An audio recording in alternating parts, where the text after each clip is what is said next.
Sitting with me is Dr. Herbert Marcuse, a professor of politics and philosophy at Brandeis University, and the author of the recent book entitled One-Dimensional Man, published by Beacon Press, and also John Simon, who's an editor at a New York publishing house. And we're going to be discussing Dr. Marcuse's book, One-Dimensional Man. And this is a book, as I understand it, which is about the United States, and its general thesis is that in certain significant ways we have reached a situation, or are reaching a situation, which is extremely close to a totalitarian society. And I think we'll begin by discussing what precisely we mean by this. And I want to quote from Dr. Marcuse's book. You write, "By virtue of the way it has organized its technological base, contemporary industrial society tends to be totalitarian. For totalitarian is not only a terroristic political coordination of society, but also a non-terroristic economic technical coordination which operates through the manipulation of needs by vested interests. It thus precludes the emergence of an effective opposition against the whole. Not only a specific form of government or party rule makes for totalitarianism, but also a specific system of production and distribution, which may well be compatible with a pluralism of parties, newspapers, countervailing powers, etc." And I wonder if you'd begin by telling us precisely what you mean, in this sense, by totalitarian. Yes, may I begin by qualifying a little what you said? Actually, my book does not deal with the United States. It deals, as the quotation shows, with certain tendencies, not more, certain tendencies which I think are observable in the most advanced areas of industrial civilization. The most advanced area of industrial civilization, of course, is the United States today, but even in the United States, the tendencies to which I point are prevailing, if they are prevailing at all or not simply beginning to show themselves, only in certain advanced areas, meaning, as is well known, that there are still vast regions of underdevelopment, of poverty, even in the United States. Now, by a totalitarian, I use the term fully aware that this might violate certain taboos. We are used to apply the term totalitarian only to, first the fascist and Nazi society, then the communist society. That is to say, we are used to apply the term totalitarian to societies under a more or less terroristic dictatorship, with a one-party system, with the more or less terroristic elimination of all opposition.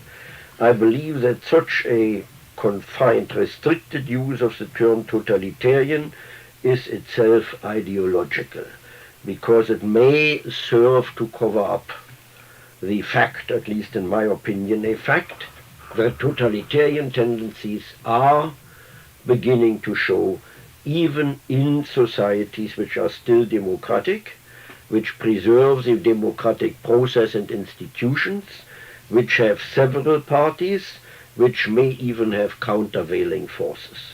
By totalitarian, I mean the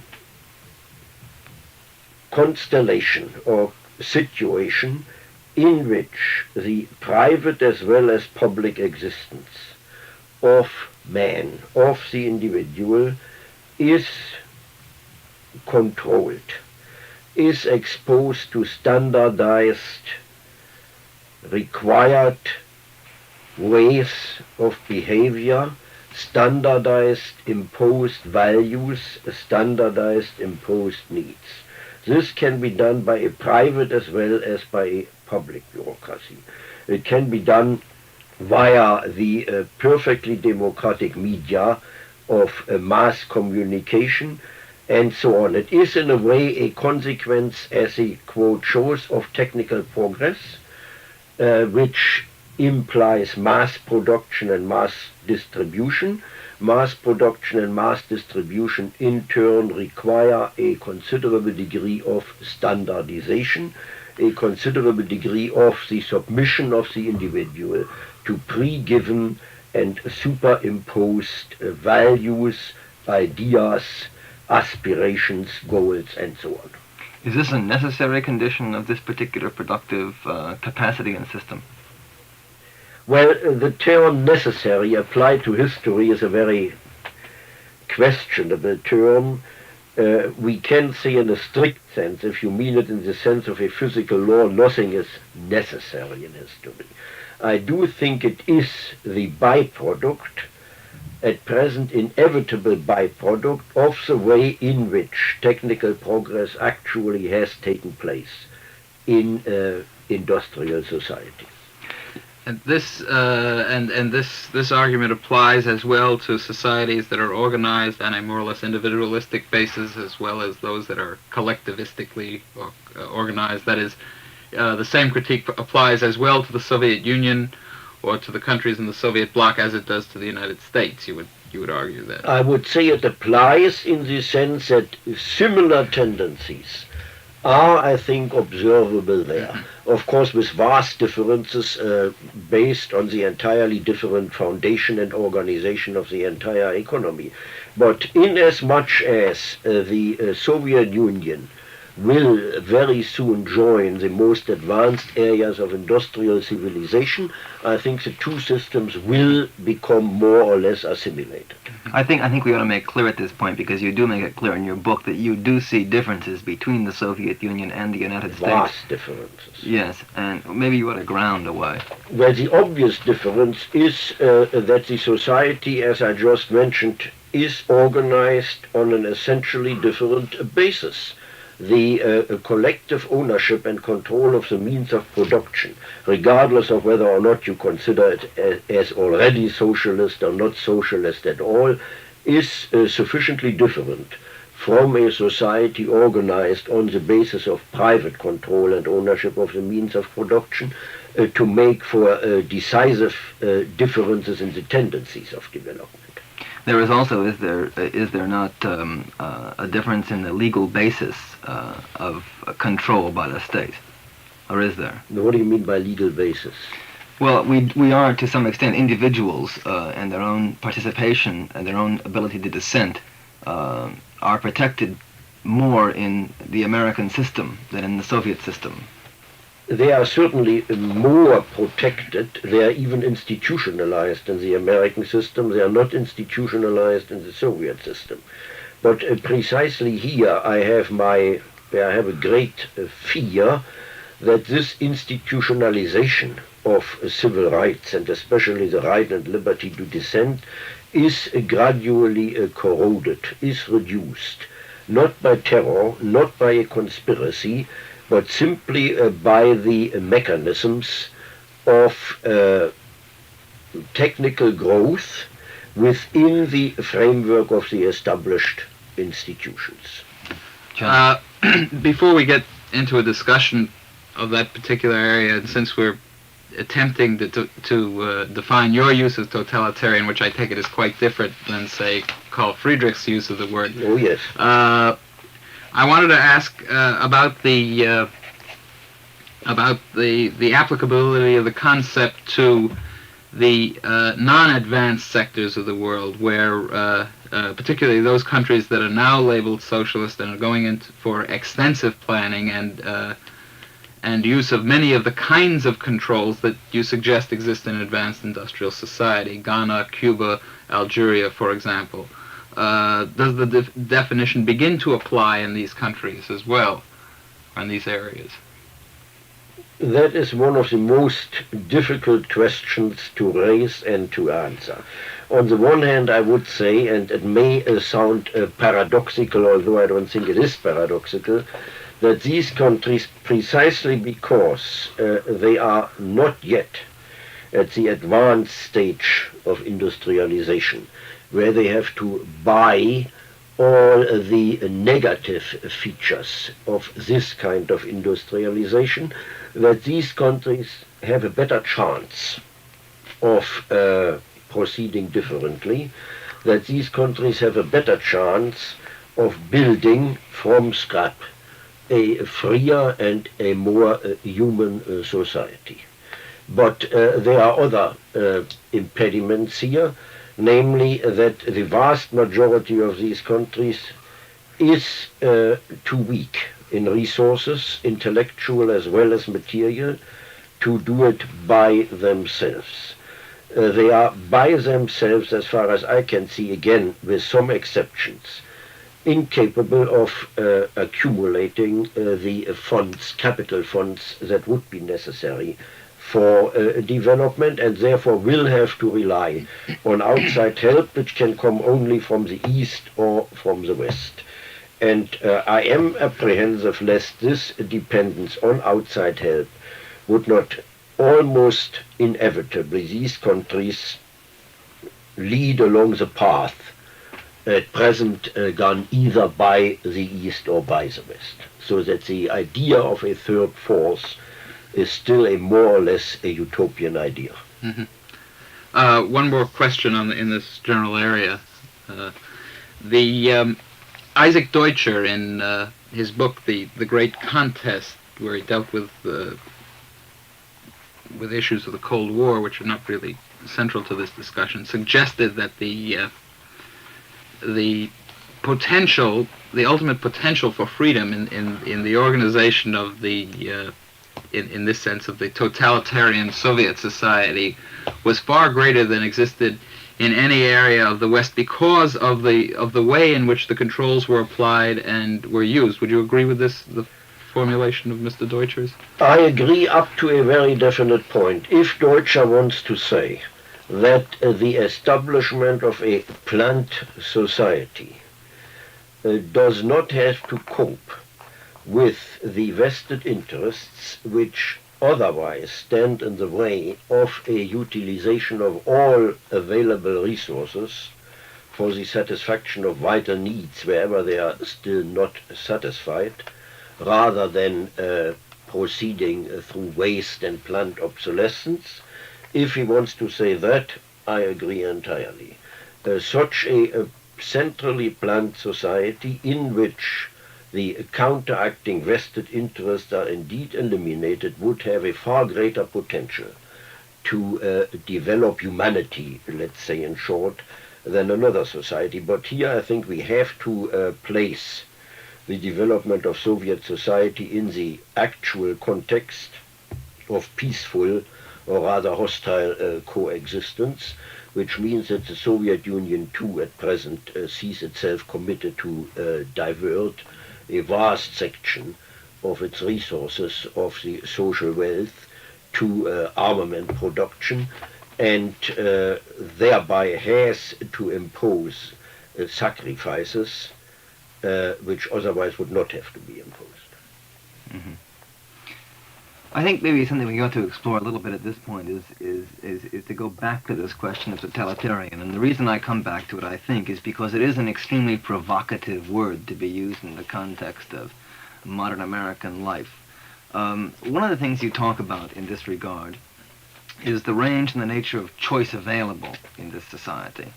And one should say, I suppose, in the first place, that it seems that there is a great range of choice to some extent. We, after all, choose our political candidates and our political leaders from a range of candidates. We choose what particular job we want to go to, what educational institution we want to go to. Do we really choose the candidates, or are they not chosen for us?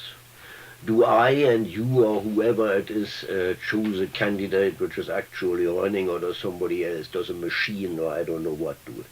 Well, there is a choice, at least, between different candidates with different points of view. And Mr. Barry Goldwater has a different orientation, I believe, than our President Johnson.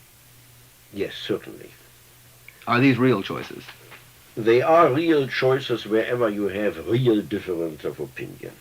Now I'm again gradually suspicious of speeches and platforms and programs made before the elections. They are usually hardly in any relation to what happened after the election. If you have still real difference of opinion, I would say you indeed have a choice and you have freedom of choice. But that is precisely what I start to doubt. The mere fact that we have two parties does not yet by itself mean that these parties differ in the essential attitudes and opinions. There may well be differences within one and the same accepted and established framework, in which case both parties would compete in preserving the existing framework rather than working for alternatives if there are any alternatives. One of the traditional areas of dissent, aside from the political arena, of course, have been the academies and the existence of an intellectual community which at times historically has seen things differently than the current establishment of a society.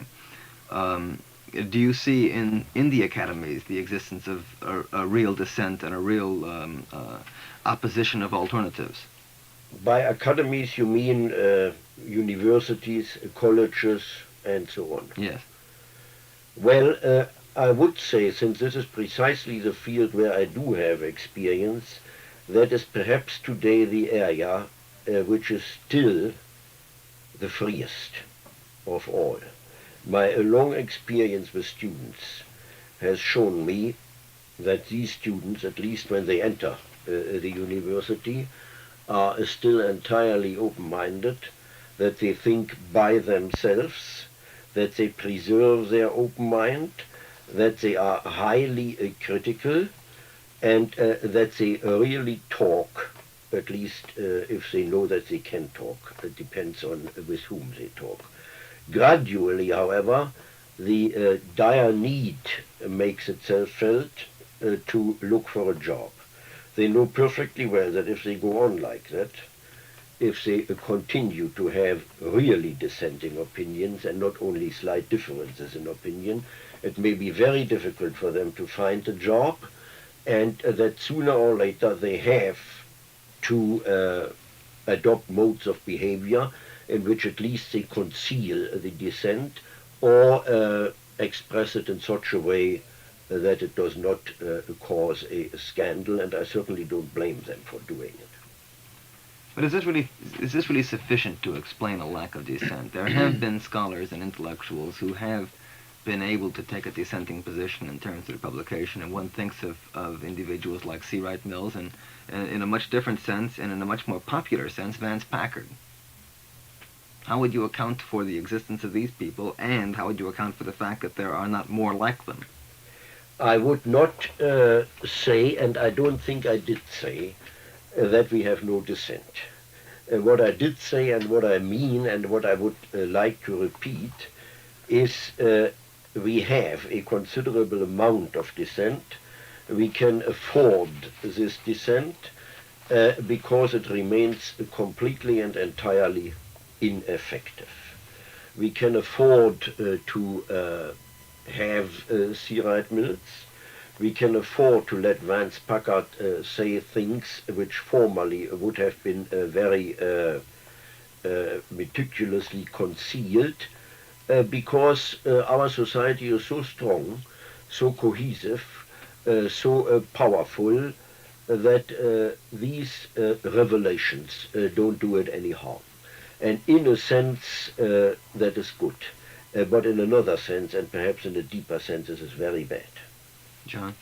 Yes, on the question, I have two questions really, but first I'd like to ask you about the particular phenomenon of Vance Packard. He sells in the hundreds of thousands of copies and is widely read, and yet seems to have no real influence in the society. It's the kind of thing that just slips off the surface. It makes perhaps a momentary impression and disappears. And of course, in the case of C. Wright Mills, Professor Mills wrote a book called Listen Yankee, which sold over 400,000 copies and was read, as I noticed, by secretaries riding on the subway, and yet again made no impression. The society seems not only confident to allow dissenters to exist, but to allow them to be fairly widely disseminated in some cases. How would you want to comment on the phenomenon of the lack of impression of these people and the processes and devices by which this is accomplished? Yes, because I believe there's another impression which overrides and weakens and in the last analysis destroys makes impotent the impressions left by these books. That is the impression that, never mind, after all, this society functions beautifully and efficiently. It has succeeded in vastly increasing the standard of living, in distributing its benefits over larger section of the former underprivileged population. We still have these large areas of poverty, but nothing proves that these areas cannot sooner or later also be taken care of. So what these people reveal and indict are simply byproducts of the famous affluent society, byproducts which at present we have to cope with, but which are not really in any way serious and dangerous. The event in the recent past that seems most to bear this out, it seems to me, it was the assassination of the president, where there existed at least the opportunity for an act and the consequences of the act to have a deep impress on the American people, and yet it was as if the display of that 4 days was like another television drama. Like a television show, exactly. And after 4 days it was completely incorporated into the daily business of life. There was a new president, things are going on. Yes, well, what I wanted to ask you was to perhaps comment a little bit more on the specific techniques and methods, since the mass communications industry plays such a large role in this whole process. Would you care to comment on that? Yes, but again, I don't want to make the impression that I consider the whole thing as a conspiracy on the part of the media of mass communication. We have a conspiratorial aspect there too. I only remind you of the famous self-censorship, which is exercised by the press, by the movie industry, whatever it is. A self-censorship far more effective and far more efficient than any state instituted censor.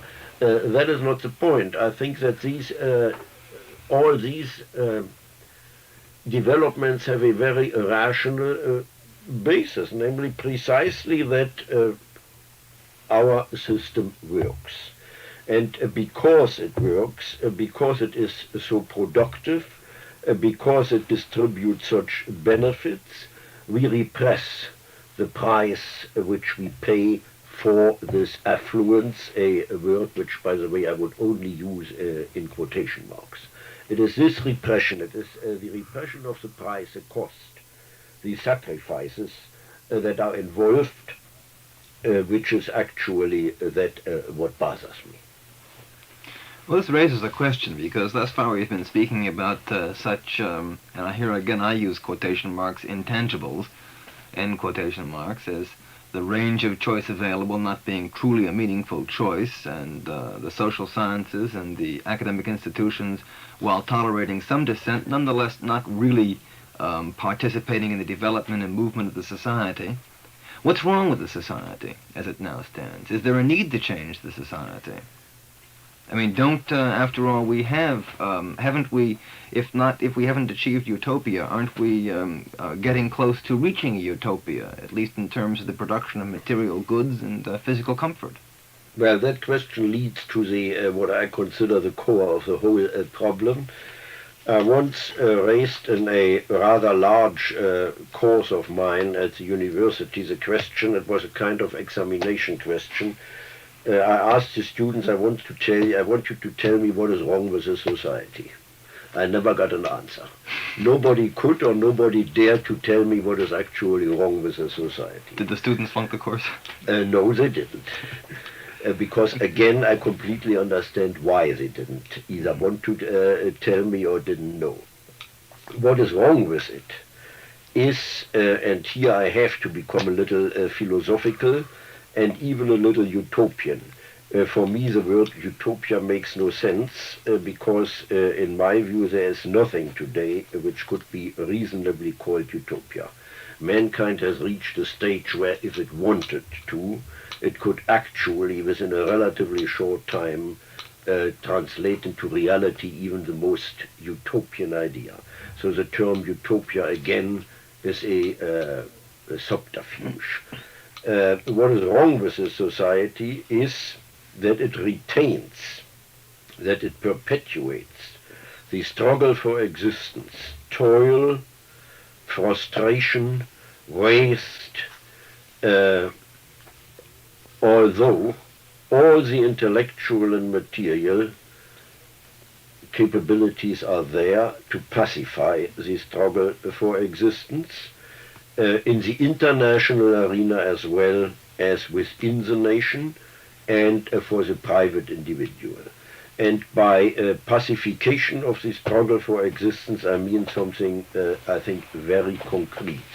I expressed it in the phrase, and I think your listeners will know what I'm talking about, the abolition of alienated labor. We have reached a stage where industrial civilization really could reduce working time to such an extent that the traditional proportion between working time and free time is reversed. That free time becomes full time and working time marginal time. This would involve a complete transvaluation of values. It would cancel some of the most cherished taboos of the established civilization. For example, the need for earning a living instead of making life an end in itself and not a means to attain an end which is either never attained or only in an age where you cannot enjoy it anymore. This, I think, today is the alternative. And this alternative is systematically, again, not in terms of a conspiracy, but objectively, prevented by the way in which we continue the established direction of progress. Well, there are 2 points there, and would it be fair to rephrase the first part of that to say, in a kind of shorthand sense, that while we have the possibility of living within a society of plenty, the society is still organized as if it were a society of scarcity? No, for one very simple reason. You don't need plenty in order to have a humane society. I would even go so far, and there again you will have to protect me, I would even go so far as to say that one of the crimes of our present era is that we have too much in a situation where the vast majority of the people of the earth have too little. So it is not a question of plenty. Well, let me change it to then a comparison between enough. We have the potential of developing a society based on enough, and we're still living as if it's a society based on scarcity. That's correct. The second part of that, the second part of what you just said... Chris, can I interrupt you for a minute? On the question of enough and scarcity, isn't it also true that the concept of scarcity doesn't apply because the need to waste is so paramount in this society? Certainly. The need to waste is paramount. The need to waste is absolutely essential because it is a need for waste which in turn perpetuates the need for earning a living, the need for work, for doing work which in fact technically is already superfluous. Can we make you into a bit of a visionary and ask you to discuss what the nature of a society where the concepts of work and leisure break down will be like, or what you would expect?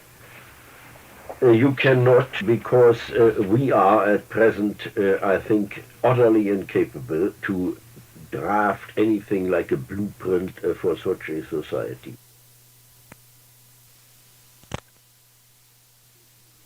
It is so easily ridiculed because we always assume that the individuals, as they have been preconditioned, as they are now, will suddenly be placed in a situation in which they don't have to work for a living anymore, in which they don't have to earn a living anymore, in which most of their time is free time. And it is then very easy to say, and I agree, that would be a catastrophe. And indeed, perhaps the greatest catastrophe of civilization. It would be complete chaos. It would be a nightmare. We cannot envision such a society because it is so radically different from what we have now that any such vision would really be, in a way, irresponsible. Well, let me try this comment then, that we have the potential of developing, however it might be organized and set up, something approaching what has traditionally been considered a utopian kind of existence. Yes. Now then, you then go on in the second part of your earlier statement to say that you see the society, however, moving and with tendencies which not only are not leading toward the establishment or existence of this kind of society, but are actually leading in the other direction. And this is what I wanted to question you on, because hasn't it always been true that the technological abilities of society have been ahead of the social abilities of the societies to utilize these techniques? Isn't this simply a question of cultural lag?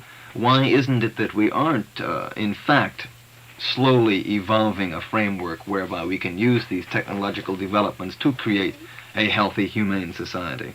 Because in my view, it is not simply a time lag or a cultural lag in any other sense.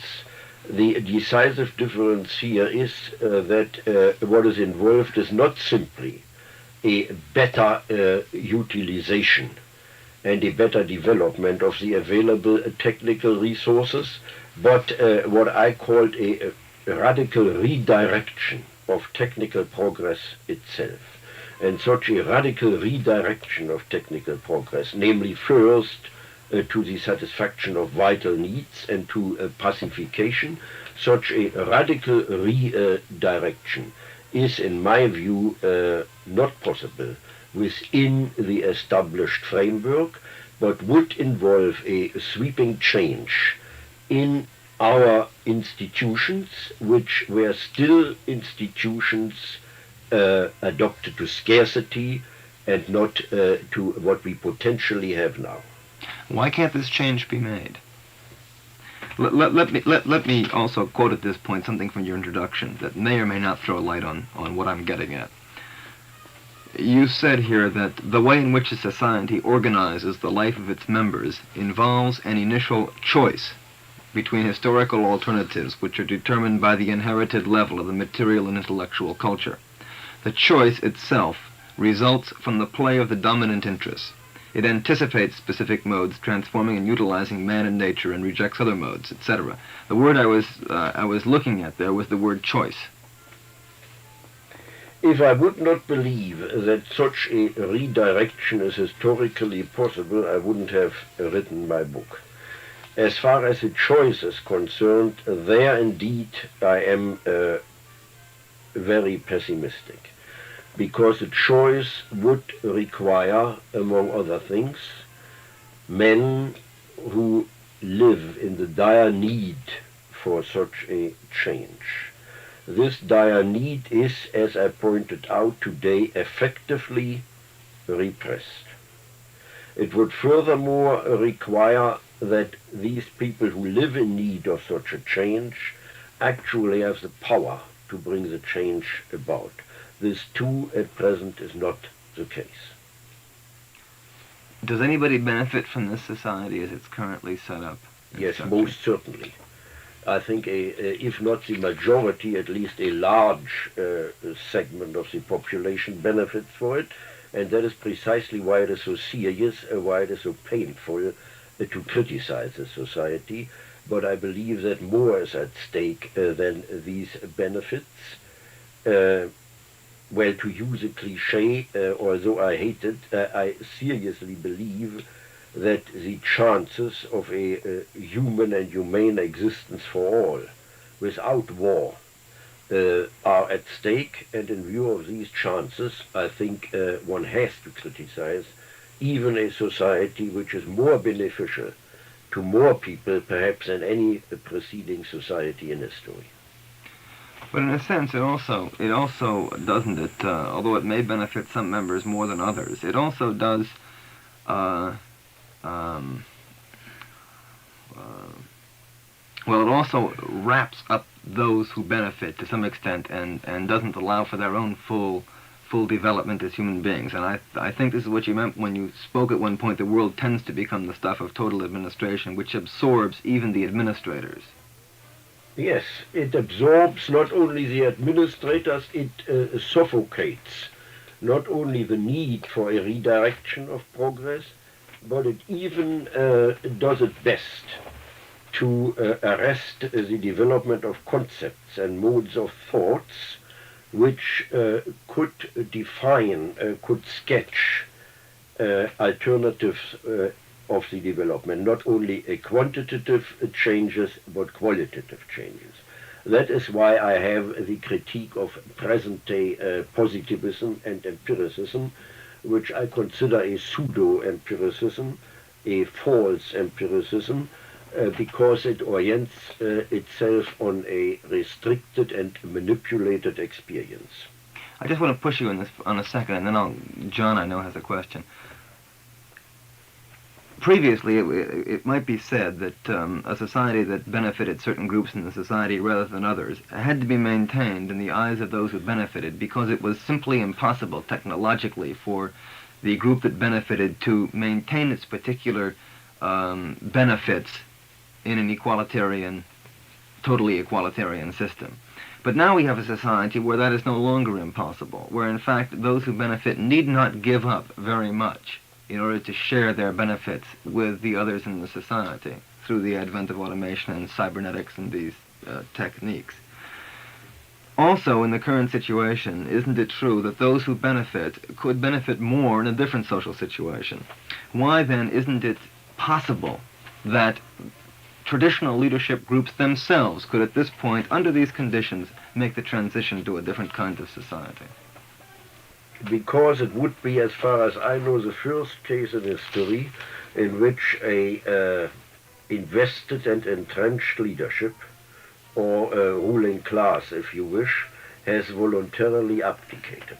The chances that they may not benefit the way they benefit now, the risk of serious disruptions and even of a catastrophe involved is such that they will understandably not be willing to voluntarily to institute such changes.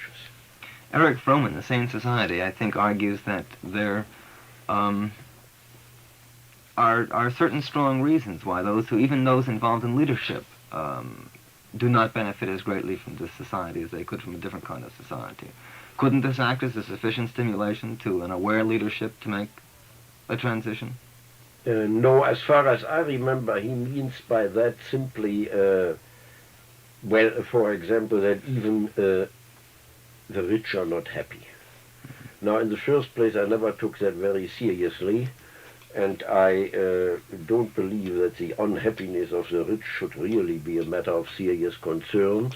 And in the second place, I don't think you can interpret this reluctance primarily in psychological terms. What is involved, after all, is indeed, to speak perfectly frankly, a fundamental change in the established political and economic institutions. As already indicated, for example, a planned economy, a really planned economy, with priorities set on the satisfaction of needs, is not compatible with the present private control of the economy. Would these individuals, one final question on this point, would this leadership be giving up much more than simply a question of status and leadership? Would they be giving up any material conditions of livelihood? Again, looking back at history, it is at least possible, if not probable, that they would indeed have to give up much of what they have now, that others would move in who want to do it in a different way. That I would indeed say. John? Yes. You describe a contradiction or an antagonism between the need for change, and I assume that this is a kind of objective need that exists without the wishes or feelings of anyone, and the repression of the expression of the need for this change. Now, do you foresee in any sense, perhaps even in the classical Marxian sense, a breakdown based on this kind of contradiction in the system that will force some kind of change, perhaps not the one that we want, or the one that you foresee? The possibilities of such a breakdown are such that I think not even the most rabid Marxist would wish them. For example, I could imagine that a nuclear war, or even short of a nuclear war, a large-scale international war, would release forces that may make for such a redirection of progress, but who is insane enough to wish that? Mm-hmm. You don't see it, see such a breakdown stemming from less cataclysmic factors like stagnation within the economy, or some kind of breakdown in the arrangement and organization of our social and sexual mores, for example. There's a group among writers, for example, Norman Mailer in particular, who talks about the sexual revolution. Do these factors have any significance to your way of thinking? Could we expand sexual to kind of a whole moral crisis? Yes, well, that's what... I think that is one of the disastrous and almost criminal applications of the term revolution. We have now a revolution. If the Coca-Cola company brings out a new bottle, it is a revolution in bottling. We have a revolution in deodorant. We have a revolution in everything. Only we don't have a revolution where in the only field in which the term revolution makes any sense. I don't see a sexual revolution at all. On the contrary, as I try to point out in my book, I see a very nice, very welcome and very pleasurable and pleasant adaptation of sexual mores to the requirements of the affluent society, which you simply cannot do anymore with Victorian morality. That has nothing to do with a revolution. To follow up on that, this very pleasant development in our sexual and social mores that you talk about seems to develop somewhat in opposition to the non-terroristic totalitarianizing of the society. Yes or no? I doubt even that. Mm-hmm. I doubt even that, because the more sexual freedom people have within the establishment and without being punished by the establishment, the easier they are to guide, the easier they are to manipulate. Now, please don't misunderstand me. I will be the last to condemn this liberation in sexual morality. Let me ask you a question historically. Maybe you can't answer. Maybe you don't want to or can't answer this. But and I thought of this when John brought up the question of the well, I won't use the word revolution, the changes in our sexual mores. In addition, we find certain tendencies taking place in art and literature, and also in the use of drugs, which seem possibly to be interrelated here. There's been a great deal of talk about another revolution, the drug revolution, the use of consciousness-expanding drugs, where with Mr. Timothy Leary and IFIF, International Federation for Internal Freedom. And similarly, artists, in perhaps analogous way, in abstract expressionism and tendencies like this, have developed an art form which becomes, at least to me, so solipsistic that it almost ceases to have any relevance other than for oneself. are there historical parallels in these kinds of developments and other social tendencies and developments? And one hears a great deal. I was thinking of the decline of the Roman Empire, for example, as being a time of libertinism and a concern with extreme individuality. The period following the French Revolution. Yes. Well, the period following the French Revolution, the period of the Directoire, is slightly different, because there indeed you had a considerable degree of genuine freedom in these things, provided you belonged to the jeunesse dorée. The others didn't have it and never did have it. As far as the drugs are concerned, this is very close to my heart, because again, unfortunately, in the universities, we are very much concerned with it. In this respect, I'm a terrible reactionary, as in many other respects. I think that drugs are reprehensible, and that the only case in which they are to be welcomed is in case of pain, of insufferable physical pain. In all other cases, they cannot possibly do what these people pretend they do, especially not in art, literature, development of consciousness. All these, if anything, are acts of human freedom. And if they are not the development and attainment of human freedom, they will invariably accomplish the opposite of what they are supposed to be to accomplish, namely some kind of illusory happiness, illusory contentment, illusory experience, which again may very well become a vehicle of adjustment rather than the opposite. But isn't the ability, in a certain sense, to take drugs which can expand your personal individual consciousness to their greatest extent, if in fact this is what they do, or to work in art forms which expands one's own feelings and emotions to the utmost, isn't this really a kind of liberation and freedom which is unparalleled in history? Well, maybe it is a liberation from things from which you shouldn't be liberated, because they are precisely the very essence of the present state of affairs, and if you liberate yourself artificially from it, what you actually do is not develop your consciousness, but arrest your consciousness. In other words, this isn't so much a freedom to as a freedom from. Exactly. You talked of the misuse of the term revolution. Would you apply the same approbation to the use of the term in the context of the civil rights movement, the Negro Revolution, as well? Do you see this, in other words, as a sign, as a factor for change in the society of a significant sort? Before you mention that, let me just point out that I think what possibly we're working toward is to see whether or not there are areas in which, or forces within the society which offer an opportunity for social change of some kind. Am I wrong, John? No, yeah, that's right. Yes, it is certainly, this movement certainly is a movement towards social change.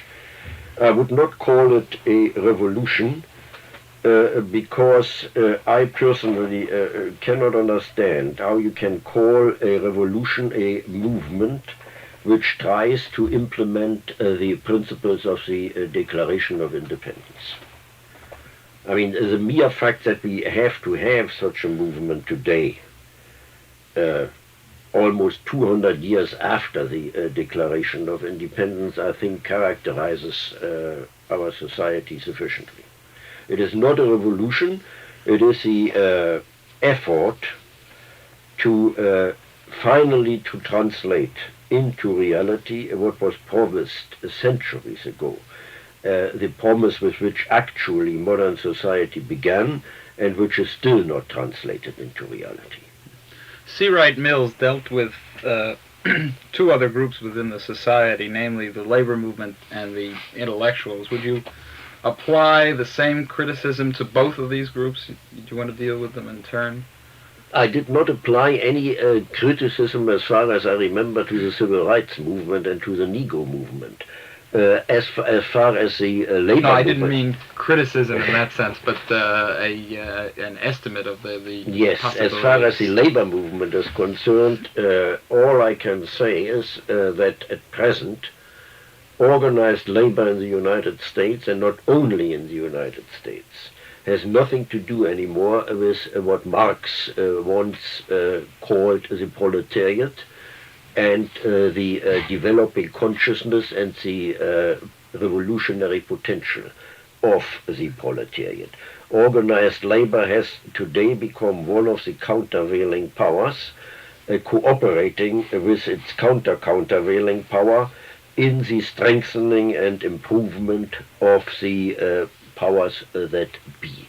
Again, I certainly do not say that in any way as a kind of accusation or indictment, only in order to characterize the difference between the present state of affairs and in Europe's 19th century and in this country the 30th.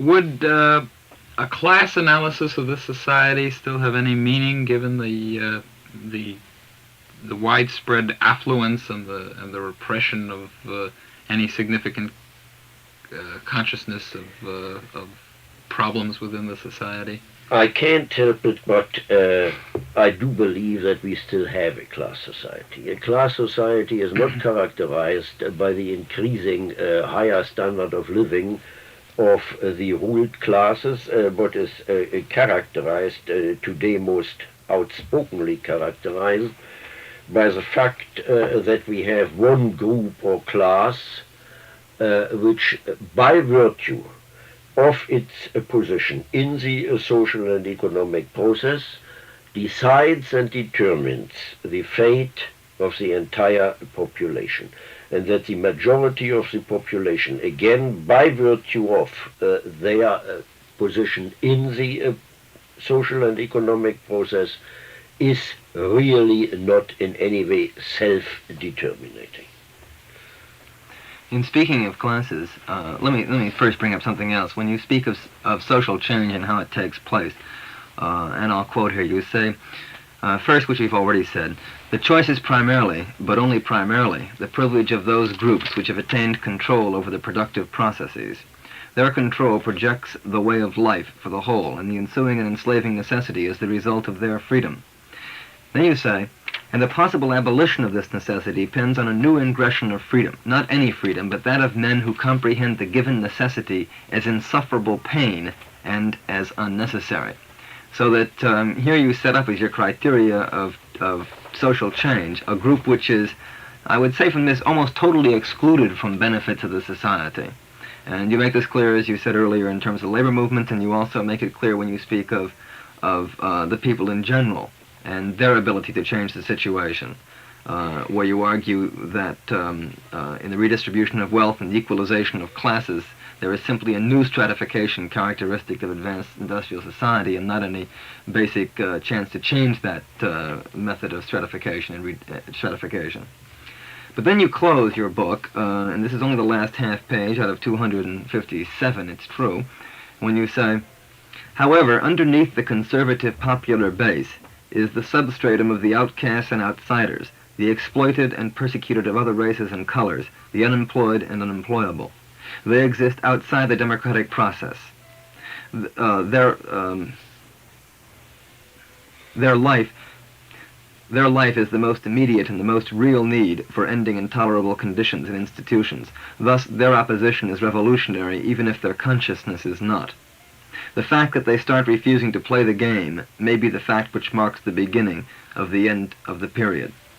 Now, is the fact that you spend only a half page in this in any sense characteristic of your evaluation of the possibility of this tendency? Only partly characteristic. The other part is that, as I say, only the beginnings, it may mark the beginnings, these groups still are too powerless to accomplish the change by themselves. But I would like to add here that if I speak of the ingression of a new freedom motivated by the awareness of intolerable conditions, that does not necessarily and exclusively mean abject poverty and misery. I, for example, can very well envisage conditions under which social groups which are not poor, which are not which do not live in misery, become aware of the insanity of a society in which they have to continue, alienated labor, continue performances which they actually hate, continue the struggle for existence, which has become more and more a rat race, in the face of the possible abolition of all these. And that this awareness may well spread and become one of those potentially changing forces. There currently are a number of programs taking place throughout the country, and of course the one that has gotten the most press recently is the Appalachian program for Appalachia. But also here in New York City and elsewhere in Oakland, California, there have been a number of programs in which an enormous amount of money is being spent in extremely small locations in an attempt to take this particular group of the population and somehow integrate them into the society. And I'm thinking of a project like the one going on in Harlem, in which $80 million is going to be invested, or one on the Lower East Side, which I believe has been allocated $120 million. And as I understand it, much of this money has come from an extremely sophisticated area of the leadership of the nation. Do you think that these kinds of programs, or any kind of program, will be able to reduce the number of those who are unemployed and unemployable? In other words, which way do you see this tendency going? Do you see this potentially revolutionary group increasing or decreasing? That is very hard to say, because it depends entirely on the national and international situation. As to the project you mentioned, naturally any and every project that reduces, even in a small area, misery and poverty and dirt is good and should be supported, but without illusions that they do not have the key for the decisive change seems to me clear, because this is not a local affair, but an affair that not only concerns the nation as a whole, but a supranational concern. John? No, I have nothing. Well, let me ask one final question then. What do you see, and I think in a sense you've answered this, what do you see the role of scholars and intellectuals to be, given this particular state of society, where there doesn't seem to be, at least if your analysis is correct, much concrete action that can be done at this point, and indeed I'd say your analysis is a rather pessimistic one. Yes, it is a pessimistic one, and precisely in this situation the intellectual, the scholar, perhaps has a more responsible role than he ever had before, because it is his task today, against all apparent or real success, to preserve, or rather to develop, those concepts, those ideas, those aspirations which do not succumb to the real or seeming benefits of a repressive society, but which concepts and modes of thought which remain loyal to the century-old hopes and aspirations of mankind for a society in which the struggle for existence is indeed pacified. This is today more than ever before a real possibility. And the entire power and the entire wealth of our society is at present directed against this possibility, precisely because it is so real. So in this situation, the scholar and the intellectual has one of the most decisive tasks.